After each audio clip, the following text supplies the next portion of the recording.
All right, Gareth Scott, thanks for joining me again. I appreciate it. You are running for mayor, and I'm really glad that we're able to do this because I realized the last time we talked, well, we had some technical issues for one, and I wanted to get more into who you are and your life and your background and what qualifies you, as Adam Goodwin said, to run a $500 million industry, which is Red Deer. Okay, and thanks for coming today and putting this together for me, Calvin, because last time we talked, it was early days, and we were feeling our way into what this campaign would look like. So let me just begin by saying this is Thanksgiving, and what are we thankful for? I'm thankful for my wife, my home, my city, and all my friends that are in this city and surrounding it. So that's the first thing I want to convey today. We should all be thankful for what we got, and we should be able to build up for that. Absolutely. Absolutely. I'm very thankful for family. That's kind of the part of who I am. I've got the 5 kiddos, and we've got my parents live close by now, and my wife's parents live close by now. And of course, we're running a campaign, and you need to do the 2 Thanksgivings, and sometimes it's hard work because you need to run around everywhere, but it is good, and it makes life worth living, really. Like Yeah. there's something about family, and I know that not everyone has family, and I'm grateful for this community. I just saw a post online of someone saying, like, I'm really struggling, and immediately there were a bunch of people underneath that post saying, here's how you can get help. I mean, let me help, and it's a great thing. So when I was growing up as a young child, that's how everybody worked. You supported those around you who didn't have what you had, and you shared. And that's kind of what I want to do here in the city, is share my experience in small business, managing large corporations, and all of the learnings that I have out of that. And the other thing is, we are in Truth and Reconciliation Days, very important part of our history. Need to honor that. So I've had personal experience with that in Morristown, British Columbia, right outside of Smithers, where I was manager and GM of operations for the Morristown Indigenous Band. Okay. So Warner Williams, who's a hereditary chief there, we worked closely together. But what I really learned there was the results of residential schools and how it's passed down because of the damage done to their fathers and mothers. The children see it, and it's difficult to deal with that. And we have done a terrible job reconciling the hurts and the culture damage that we've done. So I want to say that I understand, because I've been in the middle of in a Indigenous community managing their operations. So I just want to give a shout out to all of those in this city who are Indigenous and struggling. As mayor, I'll do everything I can to repair and move ahead. Okay, so you mentioned that, I mean, you were the lead of the sawmill there. You have an extensive background. Share with me all the places that you've been and the job experience that you have been, because I know that sometimes it's difficult to share about yourself, especially when you're an integral person. It feels like bragging a little bit, but I think Red Deer actually needs to know who you are and where you've been. Okay, and you're right. My parents told me bragging is a sign of a failure And weakness. and You have to build yourself up. So, my record speaks for itself. So let's just start. Early days of my life, 22 years old, I was already married for several years, and we started young in those days. So I had my first piece of logging equipment and contract when I was 22 years old. And we moved on. I moved on from there. I was in small businesses my entire life in various different areas: agriculture, road building, construction, and all of those types of things. So I got my junior and millwright power engineer ticket, and that's what sustained me and brought me mostly into the forest industry to begin with, and gas and oil. And I've worked at Joffrey. I've repaired many turbines and pumps at Joffrey. But I think I started with building a sawmill, the sawmill at Sundre. That was my first major construction job as a general manager of construction at Sunpine Forest Products for the Creelman brothers. Okay. And how old were you at that point? In my 30s. Okay. Well, that's pretty young to manage an entire sawmill build.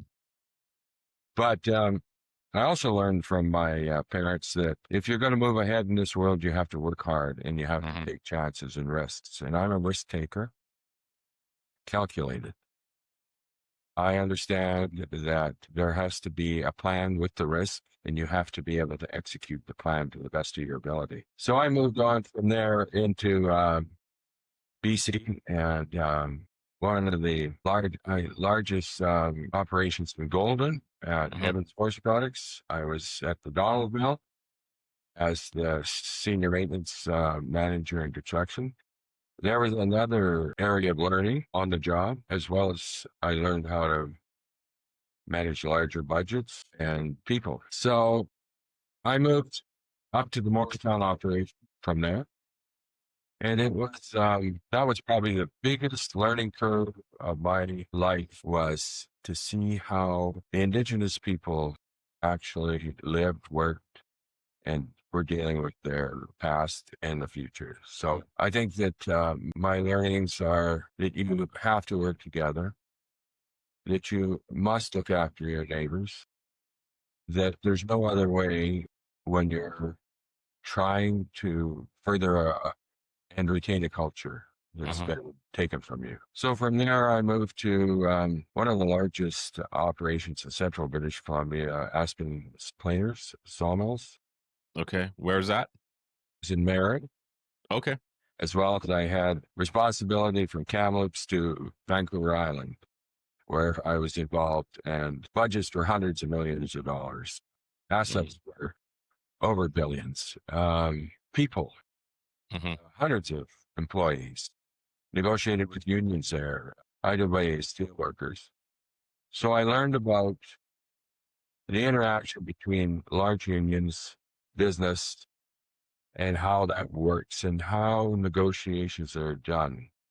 They're not done through the media. They're not done by calling people names. They're not done by being negative. They're done by being positive at a table and meeting in the middle with a CBA that actually works. So that's, I came back. I've always worked out of Central Alberta since 1982, either Bentley, Lacombe, Black Falls, Red Deer. Always maintaining a residence in Lacombe. So I know where I was from. My kids were educated here. I'm a parish chairman of the school board in Bentley. So I understand also what school boards are like. That seems to be important. So I also sat on numerous boards, 10, 12 boards across Western Canada, all three Western provinces. So I've been involved in organizing campaigns for political figures, sat on boards. Christy Clark, good or bad, being a liberal. Well, she's a great friend of mine. And also here in Alberta, I helped manage campaigns here in Red Deer for Stock Day, his first campaign, just a young buck there. And we broke into organized politics, and it really opened my eyes to the political world and the good and the bad. And sometimes you have to work through that. Well, and that could be a blood sport too. I mean, if you're the chair, so like, I'm impressed that you were the leader over in Merritt and hundreds of $1 million. Tell me what it's like to negotiate with these unions, because right now, obviously in Red Deer, we have a lot of contention, and it's really unfortunate. And there's a lot of people that are very upset, and it seems like rightly so. And I feel like a lot of this is the city and the ego, and not realizing that councillors themselves haven't heard both sides of the stories, and they haven't weighed both options. So how do we move forward on this? I have my notice of motion that I would like to submit, and obviously it's going to have to go through a process to make sure that it's it's legal. I have to make sure that I hear both sides so that there's a clear path forward. But my question is, okay, we get beyond that. How do we restore that relationship?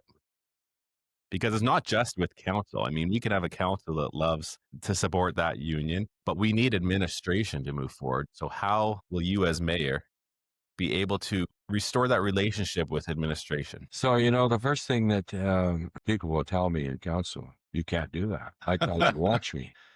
There's a thing called governance, and you can't just stop at governance. Out of governance comes policy. Out of policy, directs operations.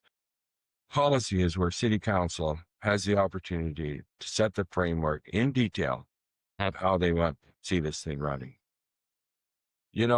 My contention is with the dismissal of the firefighters in EMS as people, and as the safety of the city Mm-hmm. belongs in their hands when the bell goes off. Mm-hmm.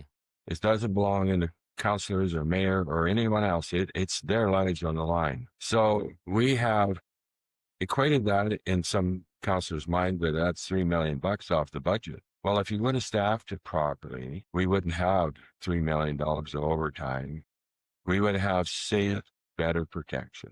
So how do I reconcile with management in that? That's roundtable discussion with current management and council with the CAO, because that's our only employee apparently, and it is. I'm being light about that, but it's a fact. So that's how I see it. Mayor, council, CAO, and management, firefighters coming together, having a discussion. And also, we need to make sure we hear the people on the ground, what issues and how they see us moving forward. Well, that's one thing that I've really been pushing is that we need to talk to the frontline workers. And right now, of course, that mechanism doesn't exist. And people will say, well, you can't do that, like you've said. And I'm just like, well, look, we need to create a mechanism so we can do that. And I don't know what that looks like, but I know very well that if you don't talk to the people on the front lines, then your context of how their job operates is going to be wildly wrong. And so we have to find that mechanism. And I mean, people will say you can't do that, get the union in the room with the council. It has to be only through administration. So tell me, how are you going to do that? Are you allowed to do that through the MGA? Well, yes. And that's where policy comes in. So let me just very simply say the steering wheel on the bus is governance. How are you going to operate the bus is policy. Yeah. And that tells the operations how to run the city. So, I worked for Warehouser at the time. It was Saskatchewan McMillan in Saskatchewan. And I was a senior manager there. We went to negotiations with the union, and there was maybe 25 of us around the table, us against them thing. So we have a negotiator, they have a negotiator, and they're like the CAO. Yeah. You can't talk. You got to listen. You can pass notes to your negotiator. Our president was sitting there beside me, and the union had said something that was totally offside, I felt. And I jumped in there. They all were going to have a heart attack on the other side. He can't talk. And then my president said, if Gareth wants to talk, he could talk. So that's kind of my approach here. We need to all be able to discuss this situation. That's what we're elected for, to represent the people. Absolutely. That's how we represent the people, by listening and acting. And so far, there's been a no listening and no acting. I think it comes down to, in a certain degree, of just a major lack of transparency in the culture, where they don't even realize, look, we can do this if we're transparent about it. But they've had this history of never being transparent. So it's like they don't even have the thought that, hey, if you're doing this in a transparent manner, it's all good. The people actually want to know how this is going. This is their city. This isn't your city as a council. You're elected to represent the people. Yeah. Like, the culture just needs to shift massively. Yes. So, none of us, neither you nor I, are career politicians. No. And that's one of the issues here.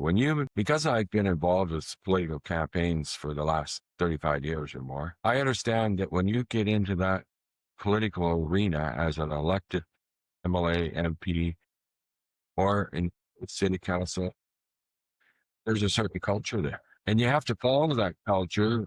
Or Joe over here, who's been in already 20 years, is going to make sure you get straightened out immediately.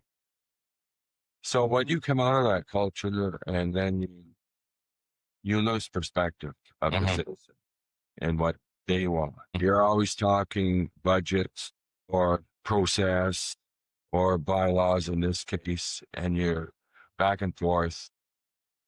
We need to cut the culture out, like you said, of not being able to interact with our citizens and not being able to interact with our general manager of all the various departments within the city. So my idea is that CAO sits down with it, the general manager sits next to them, and we work through the CAO, but we see what's going on in that department, whether that's public works or arts and recreation, whatever it is. That's how it's done. One thing that I've really appreciated that I've learned over the course of this campaign has been policy. And it's interesting because as someone running, you have all these ideas. You want to solve big problems. You want to solve small problems. But, I've really taken to heart this last, the couple months, how much policy drives that. And it's been good to have a couple mentors on this, really, where it's like, Calvin, you can't be involved in the day to day. And it's like, those problems exist, yes, but those problems don't require you coming to submit a new bylaw. The problems are buried in policy, in how you direct your administration to run.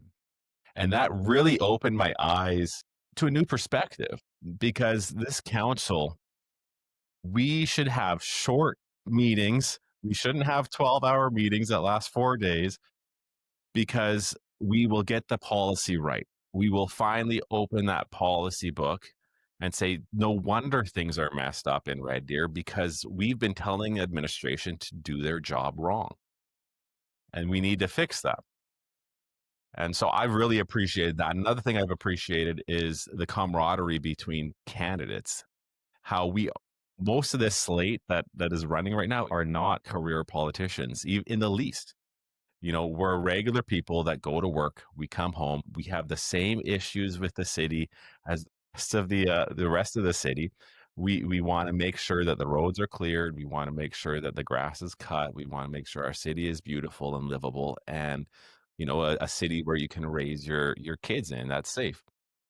And so I really appreciate a lot of the perspectives of the candidates this go around. We're not fighting amongst each other. We're really trying to drive this city forward. And I mean, you said that we're not career politicians. That really, it struck me, because this next go around, we could have a council that don't talk down to the city. Yes, important. And don't think that they have all the answers, and that, we're just little minions and little peons.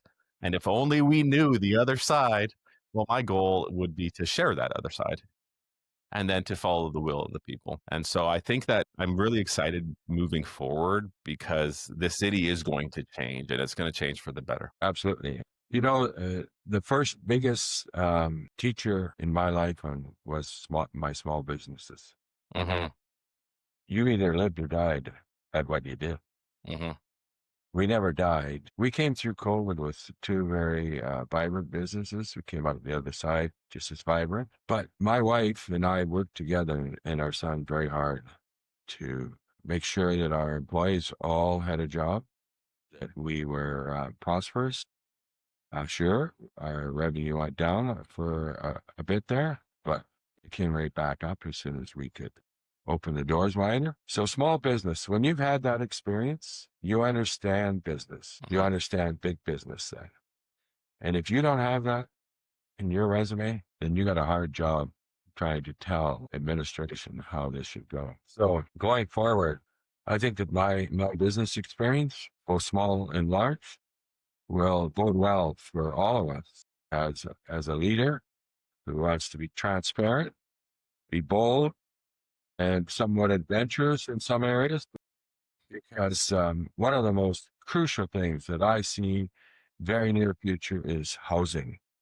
Housing for the 3,000 new workers coming into this hospital, Yeah. 1,000 construction workers. Not only that, the spin-off, small businesses that have to be established. Yeah. And all of those folks needs homes.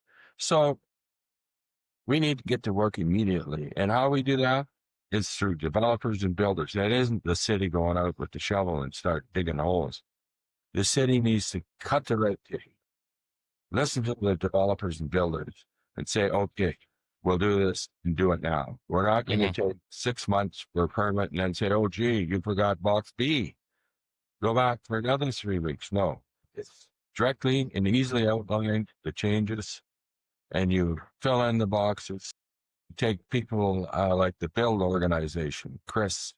He can help us through this, and Absolutely. he can help anybody through this, and that's his job, and he's willing to do it. There are developers and builders that are standing on the sidelines. The other thing is tradesmen, like you've said before. Yeah. You know what's the shortage is here. It's massive.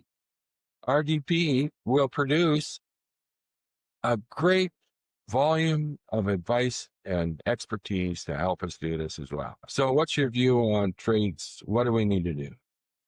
Oh boy, for trades, well, right now you have people leaving the industry at an unprecedented rate, and part of that is just a generational thing. People are retiring after COVID. A number of people that were in their 60s were like, I'm done with this, and they left. And I believe the stats are for every 6 or 7 people that leave, there's only one that replaces them. And so we're in a massive issue with our trades, and this is going to be a provincial issue because they don't realize how deep this issue is, and they are used to just throwing money at the problem. Well, if you're going to get started in the trades at 16 or 17, 18 years old, I'm sorry, but throwing money at the problem isn't going to work.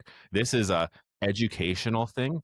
This is hey, you're 16 years old. Let's throw some credits at you so that you can work 4 hours twice a week for this local tradesman and find your passion. Because that's another issue with the trades is that you go in the trades and there's 30, 40, 50 different trades you can do, and you might hate one. But if you find your passion in woodworking and then you find your passion in finishing, well, it takes time to get there. So if they could figure that out in high school rather than figuring that out, when they're 22 and they're starting to have a family, maybe that will change lives if we can get ahead of that. But right now, I think the big signal that we need to set as a city is that we are open for business. And you mentioned red tape. I was talking to someone the other week that the reason we don't have developers here is because the city has been so cagey and developers can't actually figure out their ROI. They can't figure out, okay, here's the formula. This is how much the land costs. This is how much this is going to cost. And here's what the lots will cost at the end of the day on this quarter. They have no way to figure that out. Now, the city's made some small steps to try to fix this, but we have to do better. And then we have to tell that story. We can't just reduce red tape and not tell anyone. We have to go to every developer in Alberta and say, come to Red Deer. We have to have more than one development going at a time because we need, like you said, 3,000 people coming. But then the offshoot of that is probably another 7,000 to 10,000 people to support those 3,000. So our city is going to grow, and I think people want to live in Red Deer. We are amongst the cheapest to what your home costs compared to your wage, which seems unreal, but that is creating a vacuum driving people to Red Deer. And so we as a city, the number one thing that we can do is say, hey, we're open for business. And once we actually have those jobs here, the youth will stay here. And so we need to do a better job. And I think we can with the right council. So here's the other thing about this, that our economy, we have this new ad hoc board, which is great. Yep. And the city needs to support that every way they can. Let's address the elephant in the room, homelessness and safety and housing, affordable housing. And how are we going to get those folks off the streets and help properly? So the new Red Deer Homeless Foundation has worked out a study that the Chamber commissioned. Yep. 4 great categories, 18 steps. The city needs to support that. And the support services around this city, some of these people are doing great jobs. Supported. Some of them are being inhibited for whatever reason. Province has not stepped up. Yeah. That's focus of mine province, step up now, because you created a good part of this issue for us Oh, absolutely. by all of your stumbling missteps. And so we need to take giant steps here.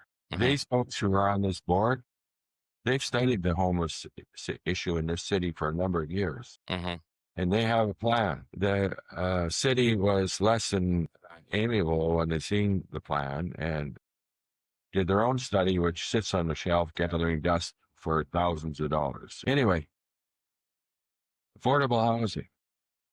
The city has more bare land than any other municipality in this province. Yeah. We can come up with an agreement between developers and builders of how that looks going forward. And that isn't just saying, oh, we're going to put these people over there. No, this is an integrated plan. Yeah. Where everybody is in the same subdivision with the shops and the schools and the parks, and we all use them, and we're all neighbors. So there is a path forward. It's not an easy path. It's going to take us a lot of work, but the city does not do the actual work on the ground. That's what the Homeless Foundation does. So we need to gather that all together, let them, and we facilitate. Well, one thing I've said often is look, what we're doing is not working. Yeah. And we have to acknowledge that fact. We cannot just keep going with the program, expecting the problem to get better. Yeah. It's not going to happen. And so I appreciate what you're saying, because I've also said that the city needs to do a better job of actually presenting their own plan. We cannot just expect the province to come in and save the city. Now, of course, it is a provincial responsibility, but I've said, look, if we create a plan, we work together with, say, the Homelessness Foundation, and we submit a plan to the province and say, here's what it is. Come on in. We need your help. We need you as a partner. And I think if we do that, we have a path forward. But if we just continue doing what we're doing, it's not going to work.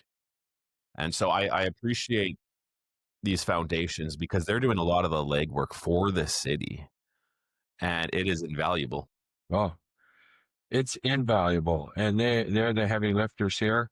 I think that the relationship with the province is somewhat tenuous and needs to be repaired. It's a trust thing again. My idea too is we need an ambassador for the city. What's that look like? So that looks like that sounds expensive. People will be like, hey, that's expensive. Yeah, so yeah. Go into that.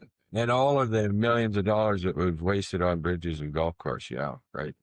Okay, so it looks like that city council would appoint an ambassador. Now, whether that's a councillor or someone else, but someone who absolutely can go and, with our MLAs, lobby in Edmonton for the ministers, just like everybody else does.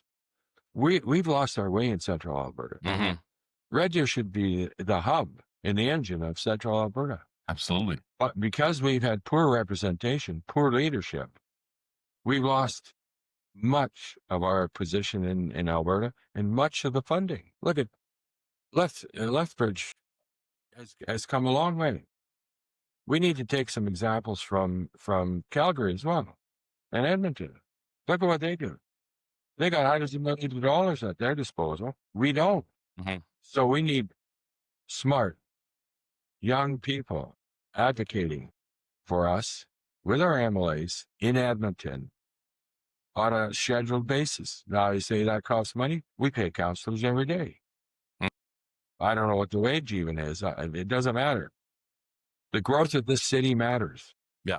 And that's what we're driving for here. Yeah. It's to make this city vibrant, a place where you really want to grow and bring your family, and where there are opportunities in every field. RDP, I won't stop promoting them, because I see the future of our city coming out of RDP, not only as workers, but ideas in every field.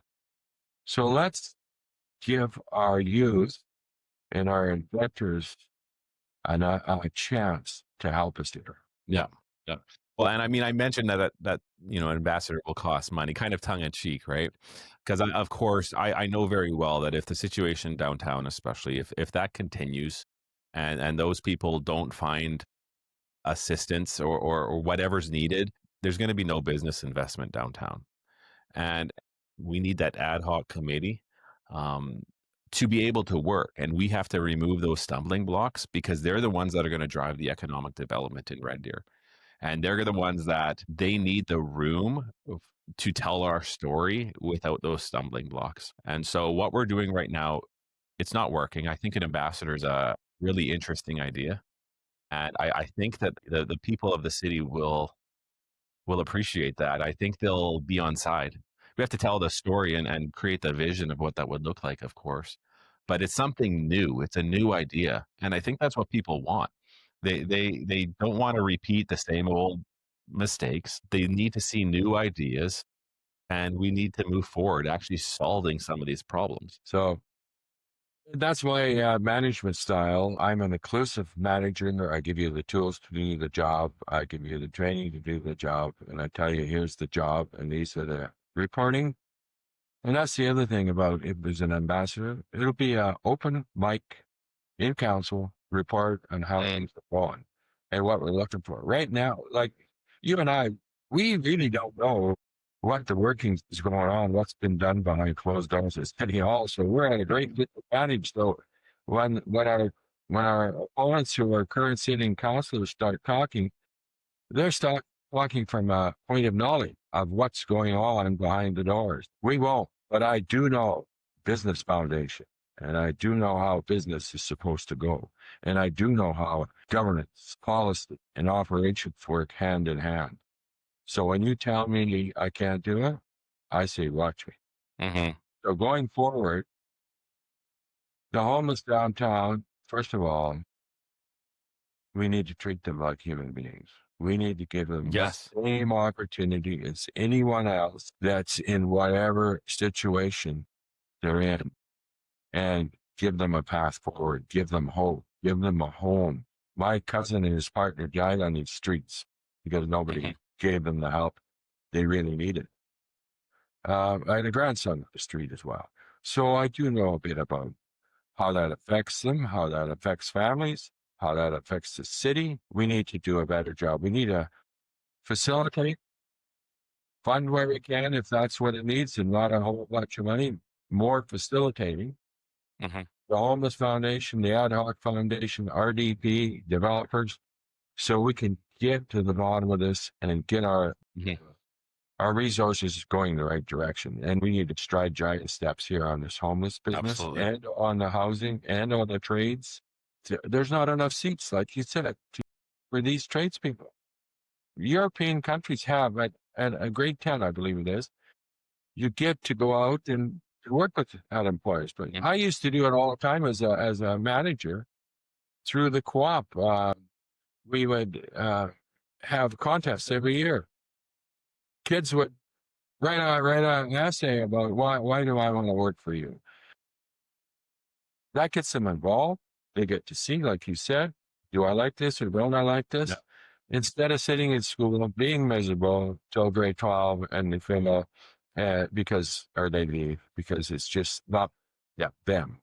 So we need to make that better too. Well, and I think for kids, especially, at least for my own kids, the first time they get that money in their hands that they've earned, I think it changes something in their brain chemistry. It does. It creates a drive to say, hey, if I only do this twice a week rather than once a week, I can double my money, and then I'm going to have $100 and then $1,000. Yeah. And for my own kids, I've seen that drive to do more and to do anything they can to earn that next dollar. And so I think if we do this at a younger age, and I don't know how much that applies to Red Deer specifically, but we certainly need to be advocates because our city is growing and we need as much help as we can get. And if we can create that program in a local school, then that would be amazing. It would be incredible. Oh, absolutely amazing. And then And I think we do some of that now, if I'm not mistaken. I think there's a little bit. I've seen the high school go around with a bus, and it was a cool little thing. Laban had a agreement with them in the past. I haven't seen that for a while, so I don't know if it's gone away. But I know that the skeleton of that program exists, right? But going back to the homelessness issue, it shocked me when I studied this that what we are doing is the most expensive option. And I thought that this was always a money thing. That okay, well, we can't, you know, I say you provide them an ID and you provide them an address, and the trajectory of their life is significantly better. They're less likely to get into addiction issues. They're less likely to continue their slope in life. But if you give them an ID and you have a program that gives them an address, it's about half as expensive as what we're doing right now. And so it took me back because I'm fiscally conservative and I'm like, okay, well, of course what we're doing makes sense. And it was a shock to me that there's another way. Because I mean, we all get trapped in our own sort of blinders. And part of my campaign, even part of my growth in the last several years, is look, I got to take my blinders and I got to go way wider. I got to have the perspectives of a wider view set and a longer term view set as well. And then I look at countries like Japan and Finland, especially because Finland would be more culturally relevant, and they have these programs where they basically have no homeless people anymore. And they still have some rough sleeping, but not like what we have. And so we have to look to the successes of the rest of the world, recognize that what they're doing is has better outcomes, is about half as expensive, and bring it here. In our own way, of course, so that it fits our culture. But it's shocking to me that maybe it's just we've got, you know, like I say, it all goes back to ego. My way is the best way. And because there's so much left versus right now, it's like, well, I want the right solution to this. I want the left solution to this. We have to come together. We have to realize what we're doing isn't working and create a solution based on success. Yeah. If we could get rid of the political ideology and it comes out in the wash, we all want the same thing. Absolutely. But like you said, our egos get in the way and we stumble over that all the time. And that's how we break our hand. You know, we have examples here like Nanaimo, for instance, had some success with the homeless issue and the substance abuse. Calgary has made some pretty big strides as well. Edmonton has as well. So we have, if we bring all of our learnings together, Mhm. the Homeless Foundation here, they're pretty, some of those, well, all of them are very intelligent people. They know Matt Cassidy and Bird and maybe I shouldn't use names, but anyway, they know what's going on and they're capable leaders. They demonstrated that in the city at various events. So once again, we can't say it's strong enough that the city needs to support and get out of the way and let them do what they do best. Mhm. So, And do you think the province is going to come to the table? Do you think oh, that's a big roadblock? Or like I I know think, you've talked to some of the MLAs already in preparation for being mayor, and kudos to you because that shows a tremendous amount of confidence in your campaign. So, do you think they're going to come to the table? oh, I absolutely know they will. These are people too that they want the same thing as we do. Yeah. We probably haven't approached them properly in the past. It's another thing about trust and respect for one another in our desires to move ahead. So yes, I have talked to MLAs and ministers, and we need to sit down again with them, and they're very willing to do that and move ahead, figure Mm. out the plan, fund the plan. Not the city, the province, because they have to shoulder the biggest load here because that's their responsibility. It's all the same taxes. So it's actually the same pot. So we need to be wise and prudent in how we spend our dollars. And this issue here is one of the biggest millstones around the city's neck because the province has backed away Mm-hmm. and the cities tried to do it themselves. Mm-hmm. Give them credit for that, but it was a poor decision. And that's where leadership comes in and should have said, whoa, that's not our core business. That's the province's responsibility. Let's go get them on board here. Yeah. So I'm really hopeful. I'm ecstatic to getting elected. I'll hit the ground like I do every day, 4:30 in the morning, get to work. Well, I mean, I know you'll be one of the hardest working mayors the city has ever seen. That's for sure. That's for sure. Switching gears to a certain degree, I know that you have a personal history that involves a lot of hardship yourself. I mean, you've had success in business, but I know that you've gone through a tremendous amount of pain. And I know it's hard to talk about that, but I think it's good for the city to understand who you are a little bit better. And so if you're willing, I would love you to share a little bit about that. I mean, we can edit it, we can do whatever we want if it becomes too difficult. But like if you're going back to before, it's hard to talk about yourself sometimes. Feels like bragging. It's difficult to take those tragedies, especially in a campaign, and talk about them because then it feels like you're using hardship as a political tool. And that's why I'm asking you instead of you bringing Sure. it up because it's people need to know. Sure. So, uh, 29 years ago, I was diagnosed with leukemia. And so, young family, very young family. It was devastating for them. For me, um, in those days, that was usually you had a 90% chance of being Mm, not being here. So I was managing in Saskatchewan at that time in Cat River. Um, so I went to the University Hospital at Saskatoon, and that's where I got the real picture of what was going to happen here and the possibilities. And so they put me on a national program between Toronto, Saskatoon, and Vancouver. mhm, The whole because the leukemia strain that I had was very rare. To that point, they were looking at one more, but that was the current newest. So they whole new cocktail of chemo mhm. dumped in 17 liters over from July 2nd or 3rd to September 4th or 5th. Uh, so that was,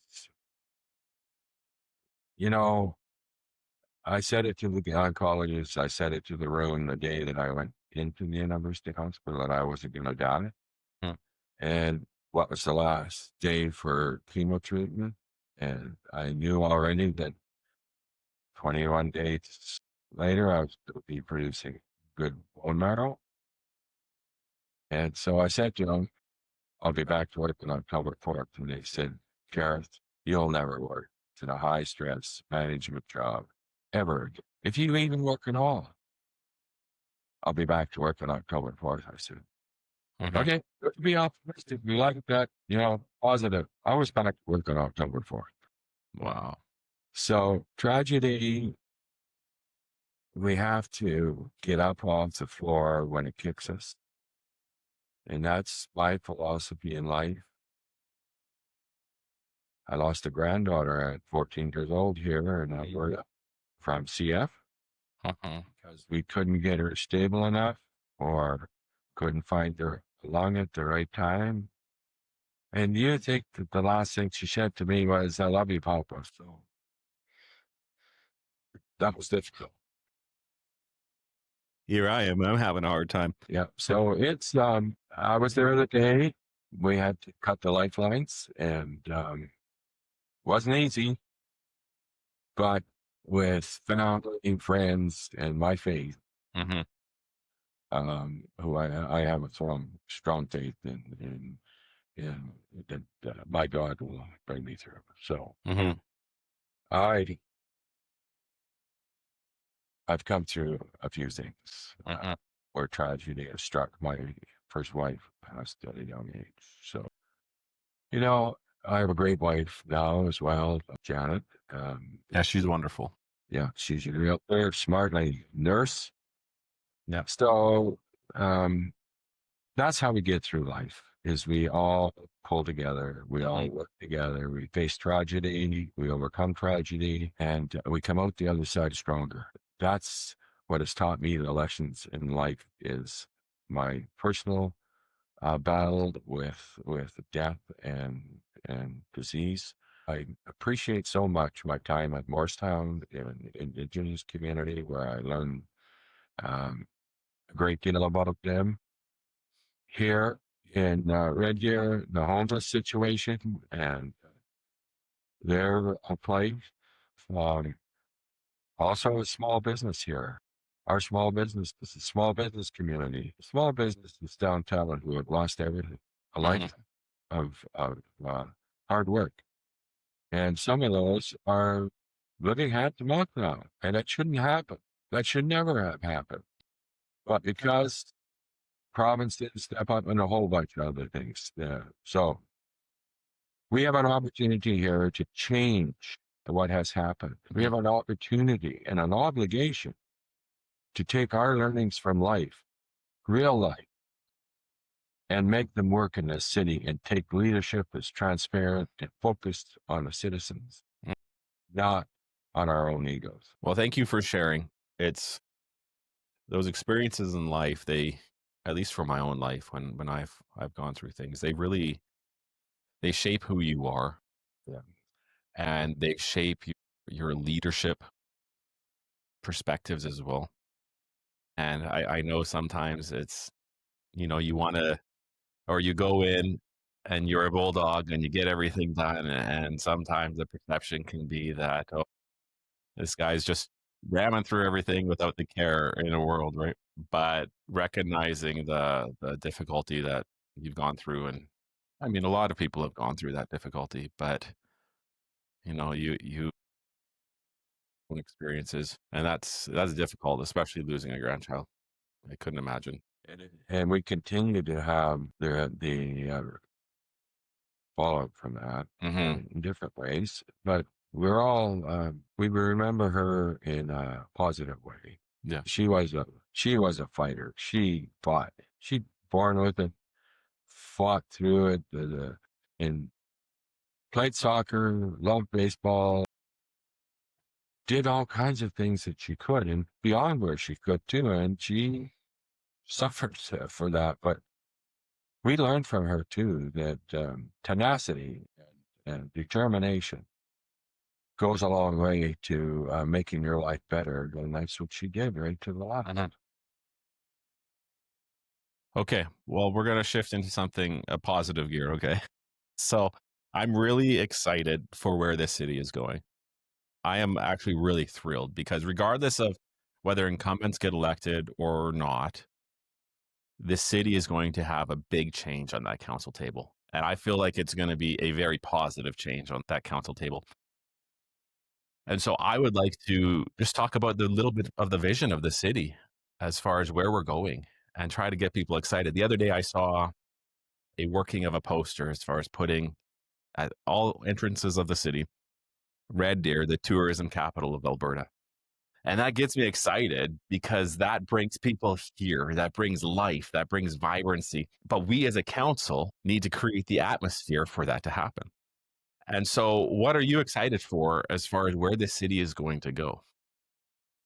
Well, as I said earlier, Red Deer is and should be the central hub and engine of Central Alberta. Absolutely. I have a vision of, let's take the Westerner, Yep. being a great center for all kinds of events. But not only that, I see right across the street where Woody's used to be. Yep. A large hotel with all the amenities in the bottom. People then go across the street, come back. Yep. Back and forth. Because we're going to grow in this city. And I expect in 10 years' time to be more than twice as big as we are in population. I see that hospital as being a medical center for Central Alberta. Yeah. The housing, innovative housing, and contractors and builders who through RDP can make environmentally sound and friendlier homes, our parks. We have a responsibility as stewards to keep every tree we can, every grass we can, every drop of water we can in a responsible manner, but not to the point where people suffer. I think it's a reasonable plan. We've been given a responsibility to look after our environment as best we can with what we have. Also, we, and all sides of us, all four directions, are great sports, winter, skiing in the mountains, snowmobiling, and the sports side, and people don't call it sports, but hunting, fishing, on all sides of us. That's how the indigenous people used to look after their families and feed themselves, clothe themselves, and all of those things was hunter-gathering. We have the opportunity to lead here. We have Joffrey here. Look at the electricity that they're producing, and they plan on producing more. We could have an IT center here, an AI center. We have the power out there. Sure, it's outside, it's in the county, but the spinoff for Red Deer is tremendous. Yeah. If you're that short-sighted that you think we shouldn't be out in the county or helping facilitate that, then you probably don't belong in my cabinet. So, well, this is a regional. We are a region. absolutely. And the reality is for Red Deer to be the tourism capital of Alberta, we need to work with the county. We need to work with our neighboring cities, the neighboring towns, because we want to see them be successful as well. And of course, we're going to have that natural competitive, that has to happen, and one-upsmanship. But I really actually want to see the whole region grow. That's one reason why I'm looking at our path system and say, hey, let's talk to the province and extend our path system to Blackfalds, to Sylvan, to Penhold, because that's a simple thing that we can do to bring people into the region. And if people come into the region, then people are going to be in Red Deer as well. And it's successful for Red Deer. And so it's the same thing as that tunnel vision of, we're looking after Red Deer, but there's a bigger picture there. If we all, the rising tide raises all boats, right? And I'm hopeful that the ad hoc committee can work regionally as well. Of course, I mean, focused on Red Deer, but recognizing that if we're all growing together, then this is going to be a good thing for our people here. So I just want to add in the hunter-gathering. Indigenous people still do that. They still support themselves. Lots of them like that. One of the other things that is near and dear to my heart is child advocacy and looking after children. And we need the responsibility of their parents to see their education is what it needs to be, to pass on heritage in our families as well, and support one another. Society is built with different levels of income. And when you have pressure like we have now, groceries, vehicles, transportation, and that sort of thing, the people who are on the lower end of the wage scale have difficulty. Clothing, housing, feeding, getting their children the things, basics of life. We need to make sure, and the city does have programs, many programs. We need to expand on them because our population is going to grow. Just despite ourselves, it's going to grow, and so we need to be prepared on the advocacy side. The federal government just announced furtherance of the feeding program for children. So I would support that initiative. I don't care who has it. It's a good issue. What I fear is administration gobbling up all the dollars. Anyway, back to Red Deer. We have an opportunity here to grow up our society in a positive way by looking after our children properly, educating them properly, giving parents the right to choose for them, and how they should be educated and where. It's all part of pieces in the culture. You can't just have one size fits all. We all have ideas and traditions in our family, and that's what we want to pass on. Yeah. So I think that child advocacy in all ways should be looked after properly. Well, I'm excited for what's to come. Yeah, I mean, are there any other topics that you want to touch on? we could be here for days if you really wanted to be a lot, but I don't want to be. I have to go home, and we're going to cook supper for our family tonight. This is our Thanksgiving day Okay. because we're all busy people, and the kids are tradespeople and professionals, and this Yeah. is the day we can get together. Wait, before we close, I want you to tell people how many. I mean, you have a blended family now because your wife passed away and you blended two families. So tell me how many people are in your family? Because, people are always like, oh, you have 5 kids to me. Well, tell people. My first wife and I have 7 daughters. Janet has 4 children. Yeah. That makes 11. Now, we have grandchildren because I started young. So in total, there are over 50 of us. Wow.